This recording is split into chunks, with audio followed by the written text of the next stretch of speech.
A very good evening, everyone. Thank you once again for joining us on this Financial Freedom Thursday. My name is Immaculate Busingye.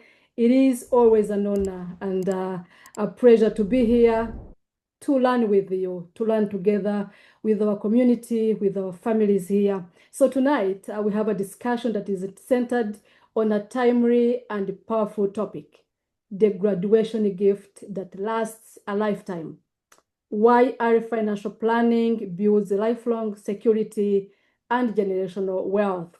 As we all know, this is a very exciting season, a graduation season. We're starting from kindergarten up to high school, college, and even other higher institutions of learning. This is an exciting time for all the parents, the graduates, and extended family members, but we want to go beyond that. So graduation is more than just a celebration of academic achievement. It marks a beginning of a new journey filled with new responsibilities, new opportunities, and important life decisions. When the student is done with college, those ones who are finishing college, they are stepping into responsibilities, financial responsibilities, family responsibilities that were different from when they were still kids, just in school. So many young people graduate prepared for career, but not always prepared financially. And that is why discussions like this are so important for all of us as families, as communities. So financial education and early planning can help young adults protect their future, build confidence, avoid costly mistakes, and create long-term stability and generational wealth. That is why our Thursday's discussion is always financial literacy and money matters. We tackle different topics, different angles that actually shape us as a people, shape our communities, shape our families. So tonight, we are especially honored to welcome our distinguished speaker, educator, mentor, Dr. Sharon Uwanyuze, a professor at Missouri University of Science and Technology. Sharon is passionate about education, empowerment, and helping young people succeed academically, personally, and professionally. So during this time of graduations, where we talk about students, young and older, we couldn't have found a better speaker than a professor who deals with students on a daily basis. We are truly grateful to have her time and valuable insights as she shares with us tonight. But as always, we want these discussions to be interactive because we learn better when we share together. Everybody has something, one or two, to share so that we can actually build stronger communities and families. So please join me to warmly welcome our guest speaker, Dr. Sharon Uwanyuze. Dr. Sharon, please take it on.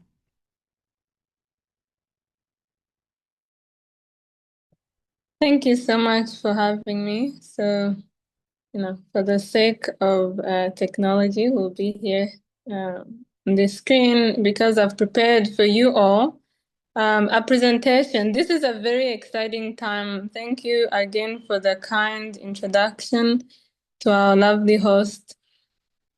I know personally, I just finished the semester, the grades are in. I had some students that graduated, so I went to their graduation ceremony.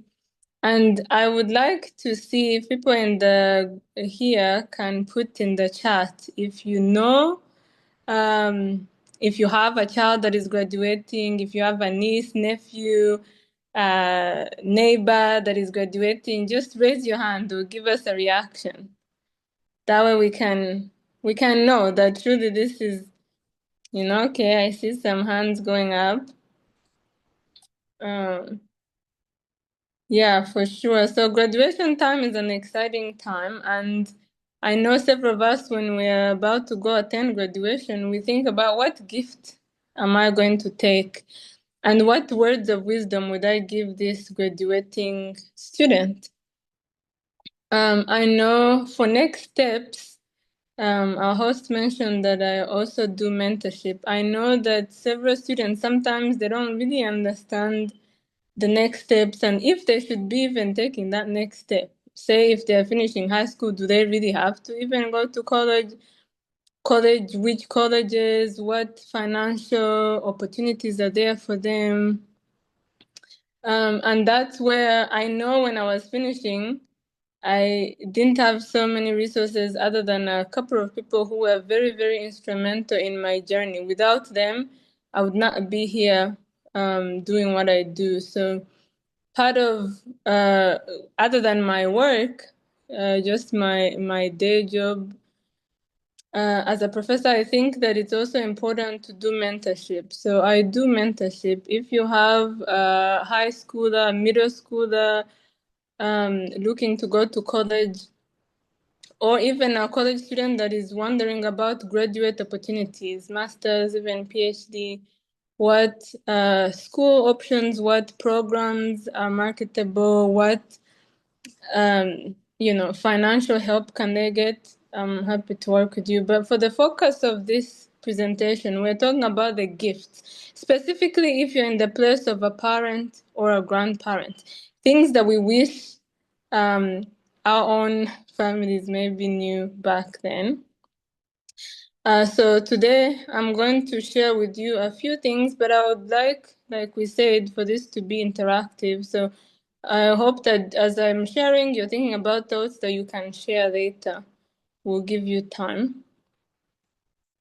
So, let me know if you see my screen here.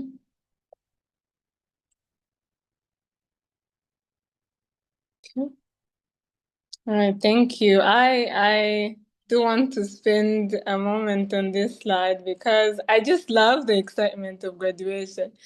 In my field, every graduation, I get to also wear a cap and gown again and go and walk alongside our graduating seniors and PhD scholars and just celebrate them. And it never gets old.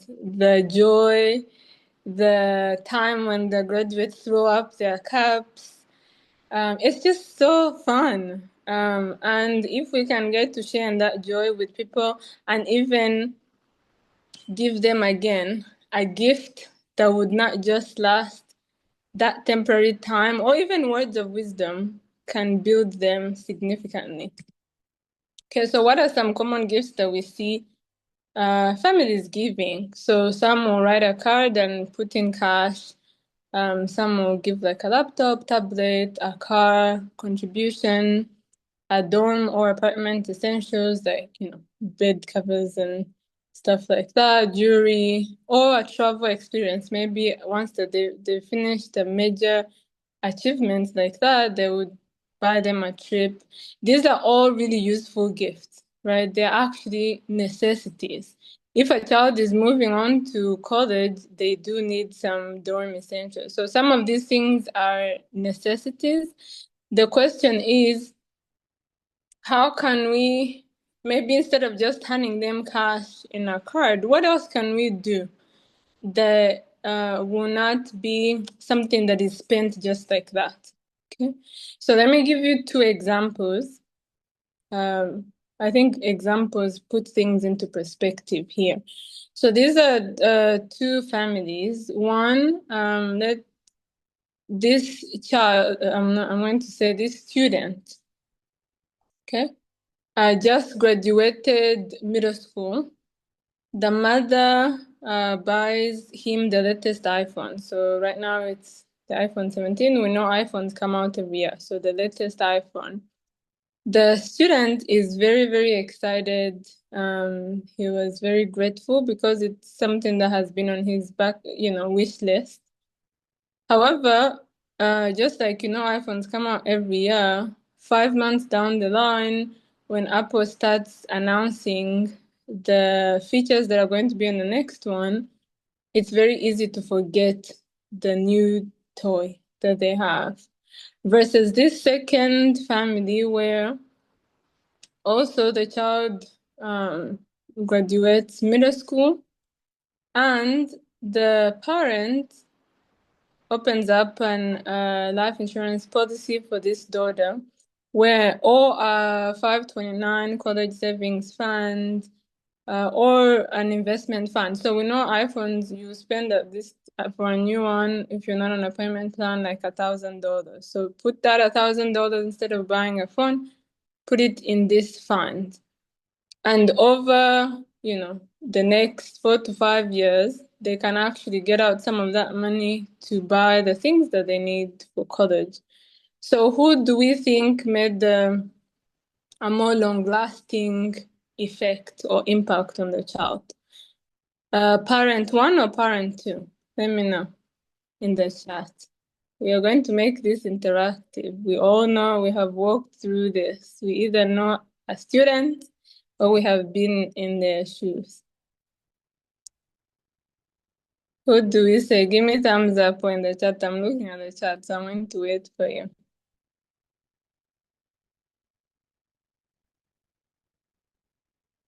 Okay, for sure, parent too, right?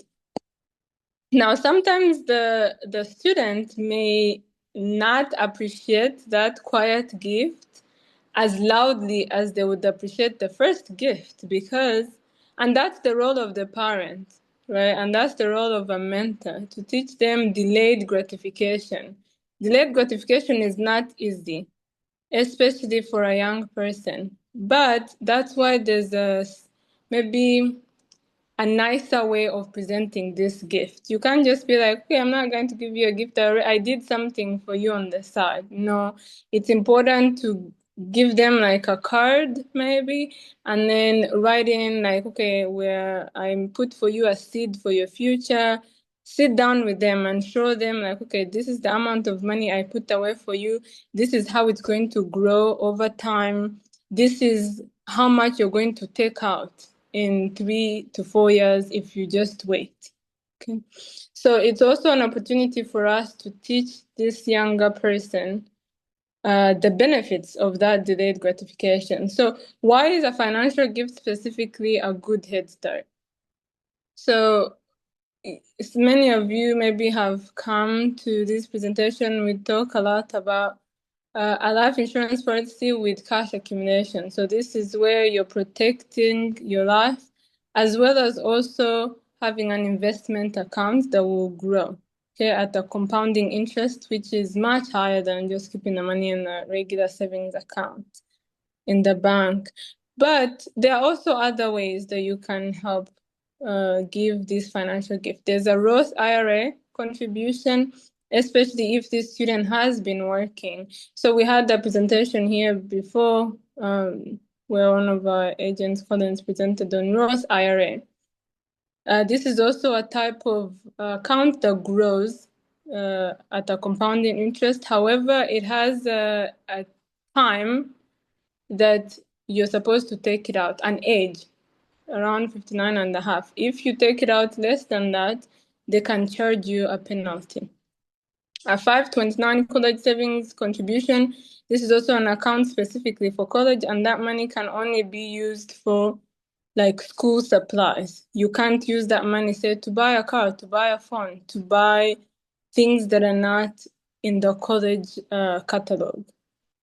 There are also other high yield savings accounts that some banks will have, as well as investment accounts. But I do also want to highlight an emergency starter gift, right? So all of us know that emergencies happen and they're not selective to a young person versus an older person. So it's important to start mentoring these young students how to save some funds that are accessible for emergency funds. These funds should not be put in an investment account that is going to be difficult to get out when you have an emergency. The emergency funds have to be easily liquid. They have to be easily able to be withdrawn to solve that emergency. So these are all examples. There's more. These are just some that I've highlighted how instead of giving that $1,000 maybe to buy a new gadget, it can be used to set them ahead. Okay, so let's now dive deeper on how, say, an index universal life policy would actually offer several of these benefits that other examples that I gave could. So it offers you, in addition to your protection of your life in case you're to get a critical illness, chronic illness, terminal illness when you're still alive. And we know these things happen to young people too. Even though as a young person, you're still most likely in your best health, you're still not immune to these things. So it's good to have that protection. And then that cash accumulation helps you build wealth over time. So this is not something for only rich people. The younger people start, they can start putting away small amounts of money in terms of their premiums, and later on they can also be in that wealthy bracket. There's also benefits in terms of taxes, because the government generally encourages people to save, and for retirement specifically. And then again, illnesses can happen to anybody, so having those benefits to cover you when you do get sick. And you can take out that money to cover some of the things either for college or for other supplies that you may need that are unrelated to college. Again, like your car and things like that, which a regular 529 college fund would not do, and which an IRA Roth would not do if you need that money sooner. Okay, so we've already said that it's important to start young, right? So we know middle school students that are graduating from middle school are around 14 years old. They'll start high school 15 years old. So that's a graduation that we'll also attend. I have a little cousin that just did the middle school graduation, and then I have another family friend that is finishing high school. So we're going to that graduation again next week. And then I just went to a graduation of a college student. So these are things that are real. We see them in everyday life. So I'm hoping that what we are learning from here, we can help share this with somebody, even though they are not here today. So studying young graduates generally will be in their best health because they're generally, young and lively and active.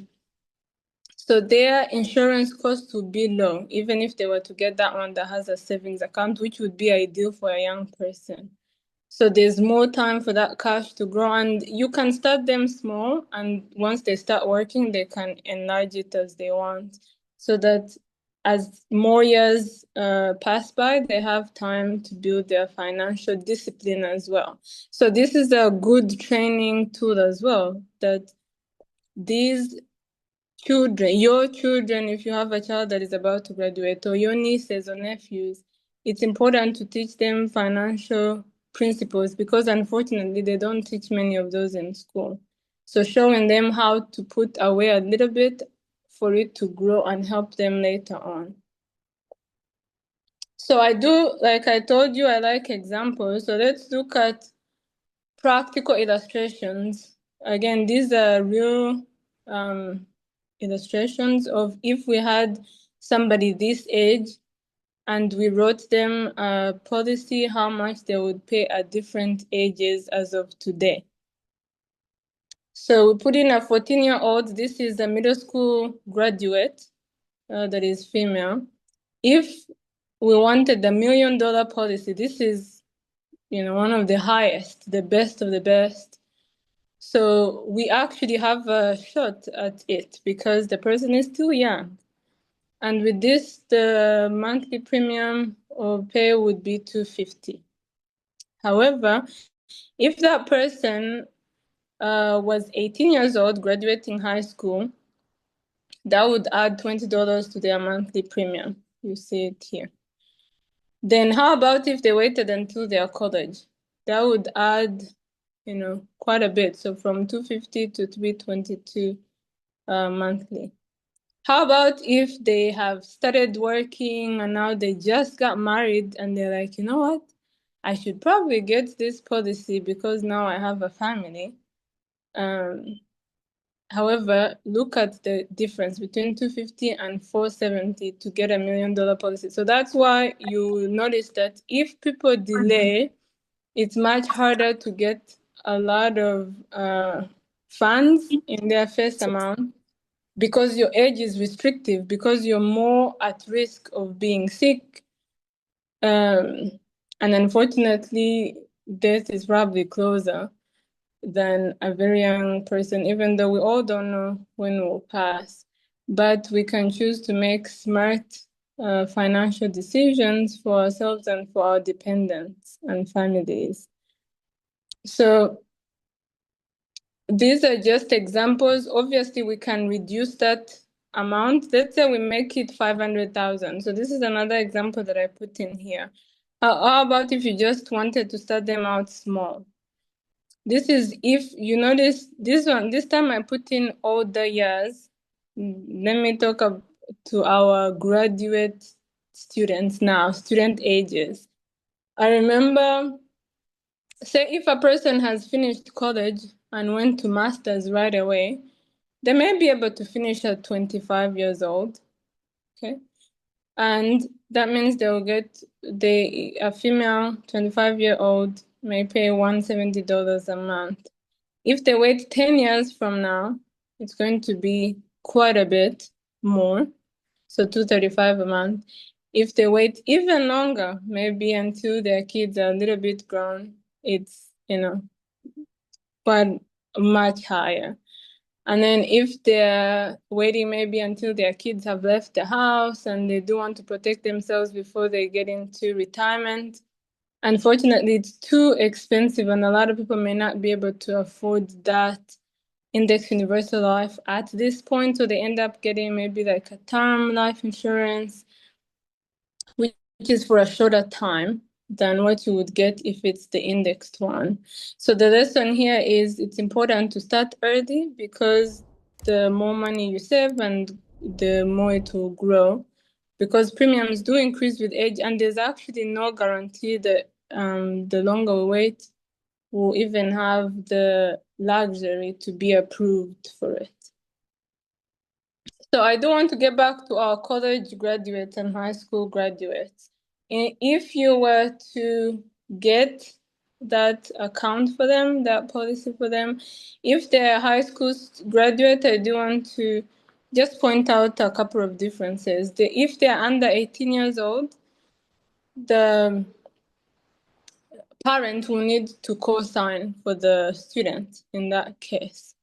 So the student, the parent, or even grandparent can help start this policy and will be considered as the account owner, but the child is going to be the policy holder. So once the child turns 18 years old, everything will go to them now. They can sign their own checks, they can do any expenses at their own discretion. They don't need the parent to be with them.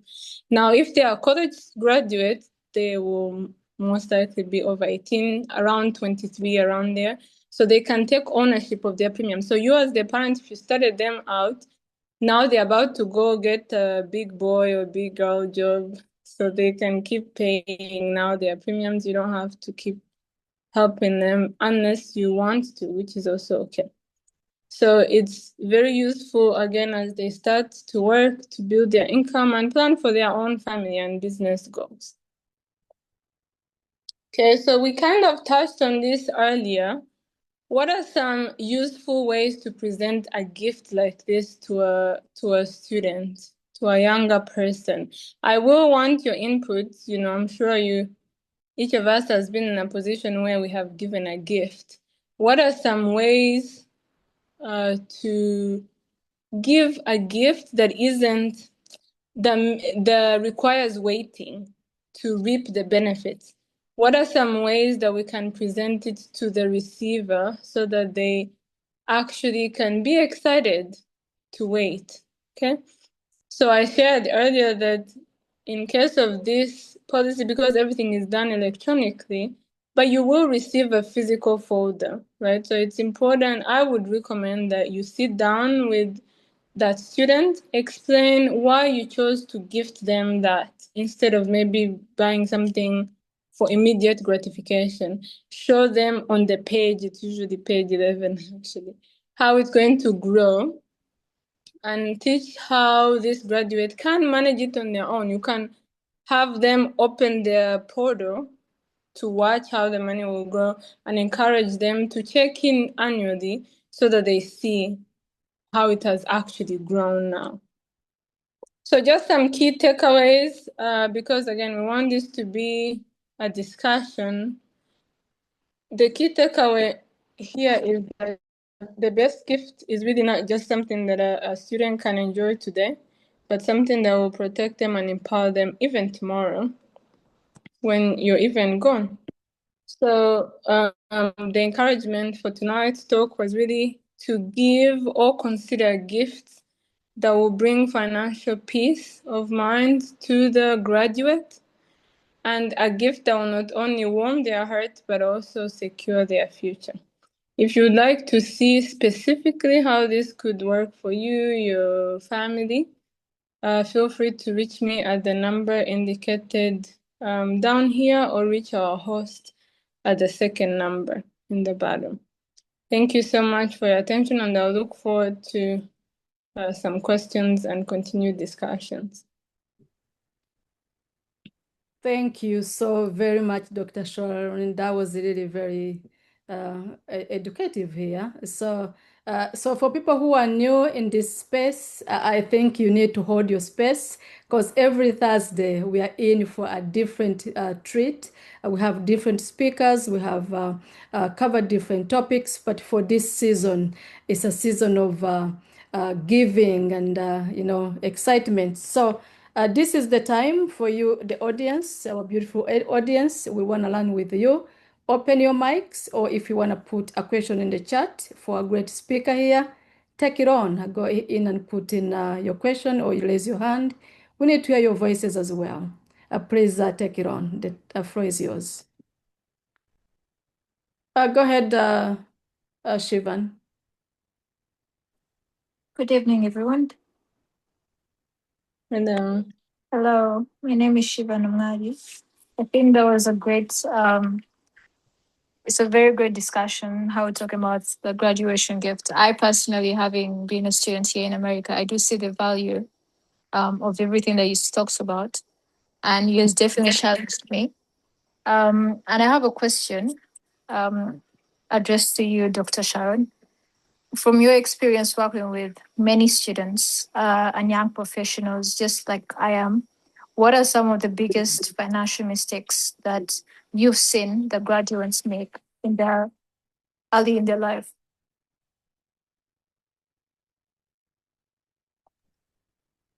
That's a really great question, Shivan. Thank you. So I would say the biggest mistakes are to think that the student has a lot of time. They shouldn't be trying to think about the future right now. Like, my parents will still take care of me. Or I have a long way to go before I can worry about those big people things. But time catches up with us really quickly. So it's important to start early, because it will save you unnecessary struggles later. So that's one. The second one is just pure ignorance. They just don't know any better. So, they just do what they know. And if they have limited knowledge, then they'll make decisions according to that limitation. So that's why it's important for us, to whom much is given, much is required. If you've been given this knowledge, these tools, share them with somebody. Don't keep everything to yourself. Sharing is caring. So those are the two main ones that I would say. That Thank was you a for great, answering. yeah. I That was understand. really a great one, Shivan. To add on that, we've seen many young people, as Dr. Sharon said, they feel like the world is still theirs. They don't really mind much. And they even forget to plan for any emergency. So you find many young adults, if they were to lose like one paycheck, they will be actually like done. One expected event happening just and they are already like facing financial hardships just because they have no savings at all, not even remembering that I'm working today, but if I am not able to go to work, what will happen? Yeah, so those are actually most of the challenges, not only for the young ones, young adults, or even young people, even as adults. We rely on the checks that come in. We forget that if I wake up and I'm not able to go to work, everything is going to go downhill. That was a brilliant question, Shivan. I have another question. I'm just wondering. So let's say if somebody is starting this a bit later. So you did mention the importance of starting early on, and like it builds up. But if you've just launched this today, what are some resources that you would give us to help us, like us a little step ahead, to get to there, even though we're starting a bit later? Yeah, I think better late than never for sure, you know? So you being here was the first step, the first important step. So acting today is really the Oh, go ahead.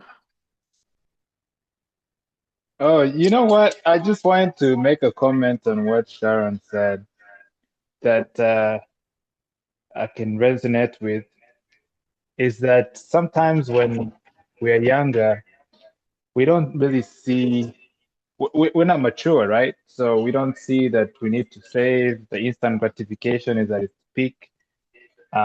We feel like we want everything right today, right now.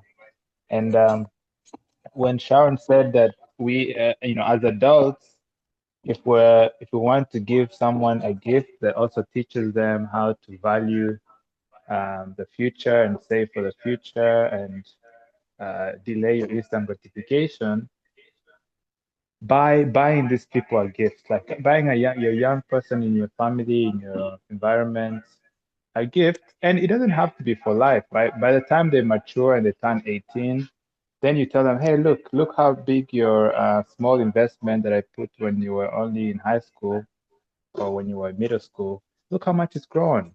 I thought that was a really interesting and just eye-opening idea to take on. We always say that the future of the next generation is in our hands. And that's a practical way of really taking it on and taking responsibility of the next generation and teaching them the tools that they need to survive. Because once they're old, you don't want them to look back and be like, I had no one to teach me these things. Like some of us, or maybe even some people are older than me. I don't know about you, Ms. Immaculate, if you had parents or relatives that taught you about financial education, but we don't want our children or kids around us to grow up and look back and say, no one ever told me, no one really cared or they didn't know. Now we know, like what you were telling Shivan. Now we know, and it's upon us to really take it in our hands. They might not see it, but we see it. So go ahead and buy your uh, child, your grandchild, your niece, and nephew a small policy, even if it's just $10 a month, $20 a month, and see how much they're gonna appreciate it when they turn 18, and then you gift it to them as like sweet 16 or whatever, or when they go to college, and it'll have grown massively.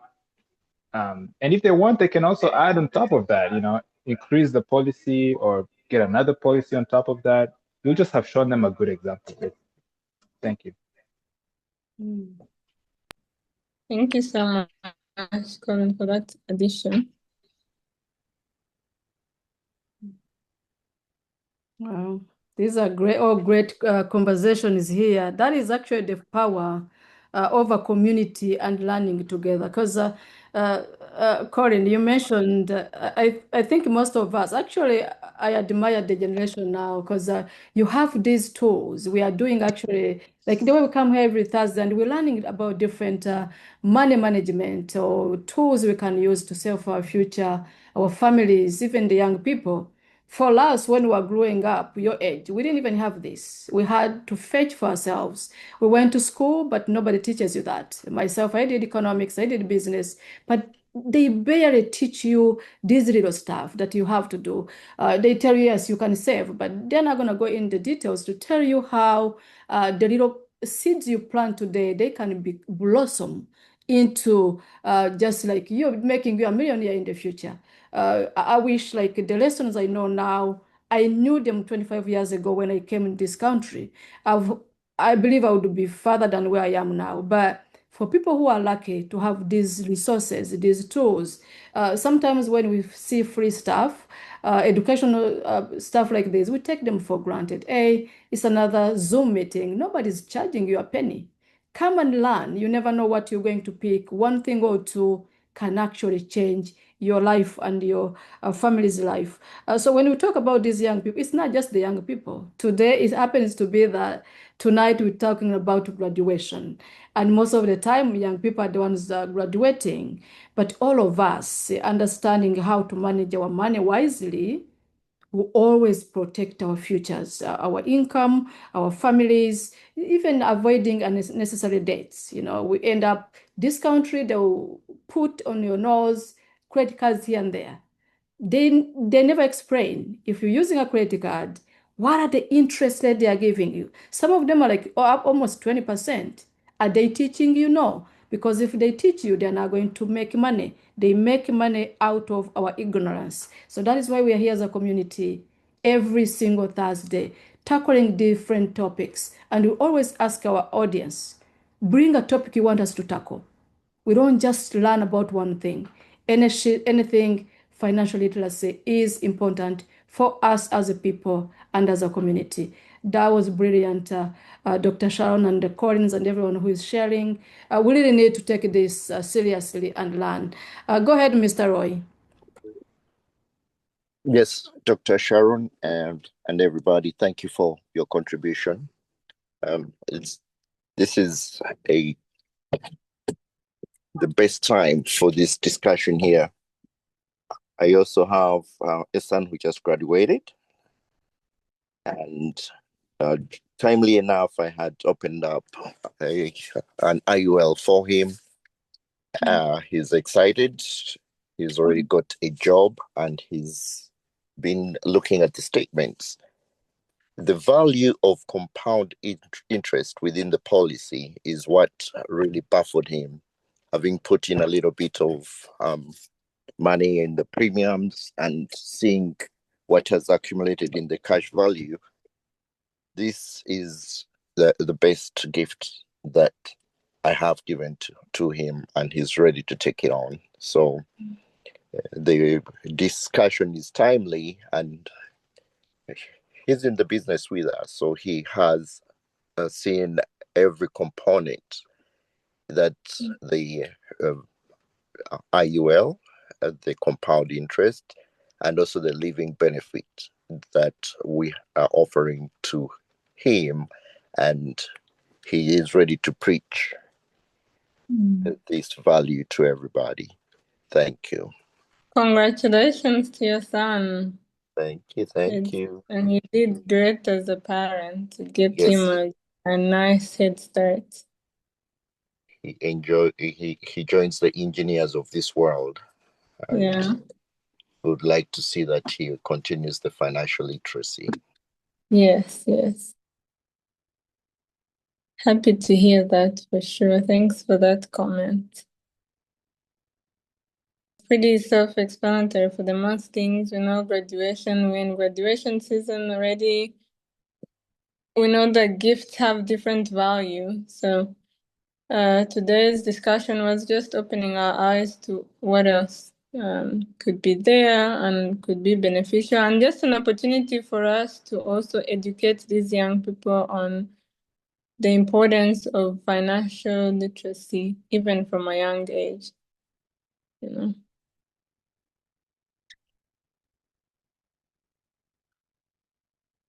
Great discussion here, Dr. Sharon. Just getting to the end, we always actually Thank you for your time. We understand this is a busy time in the evening after work. Everybody's rushing to their families, to the celebrations in this season. But you taking your time, that is the first step towards your financial freedom. So let us actually tonight be a reminder that it's never too early to start. Creating options, protecting your family, protecting your children, even yourself, and educating the community you live in. You know, the plant you see today is going to bring so many impacts tomorrow. So as always, remember to tune in. And if you don't, it is good that we always have a recording here for those people who are not able to make it, not just because they don't want to, but because they have other responsibilities as well. Dr. Sharon, go ahead and make your final remarks as we get to the end of this conversation that was timely and important, so that we can let people go back to their families and the celebrations. Thank you again. Yeah. Thank you so much again for always hosting us week in, week out. This is a wonderful platform. I know I've personally learned a lot from being part of this community group. So I encourage each one here to always remember to share this with other people. Regarding the topic for tonight, it's a happy season. Graduation is a great time to celebrate the hard work that the students have put in. But let us also be mindful and wiser, people in terms of the gifts that we give them. How can we even offer a word of wisdom or help them get a head start on a tangible gift that they will appreciate, decades from today? And as a reminder, you can start small. This is not something that excludes certain, economic brackets. We can all do something. It's just a matter of taking action and taking action sooner than later. So I wish you a wonderful graduation celebration season. Celebrate. It's important to find reasons to celebrate our people, tell them how much we are proud of them, pat a student on the back, encourage them to keep going, and go forward wisely. That's all I can say. Thank you so very much once again. It's always a pleasure learning from you. And our audience, thank you again for tuning in. For those who came a little later, we did actually pin in our YouTube link for those ones who might have come late, or if you have missed any of our discussions, because they're all very important. So you can check in the chat and get on the link. Go back and watch if you want to watch. Otherwise, thank you again for tuning in. See you again next Thursday, same time, same link. Have a great night.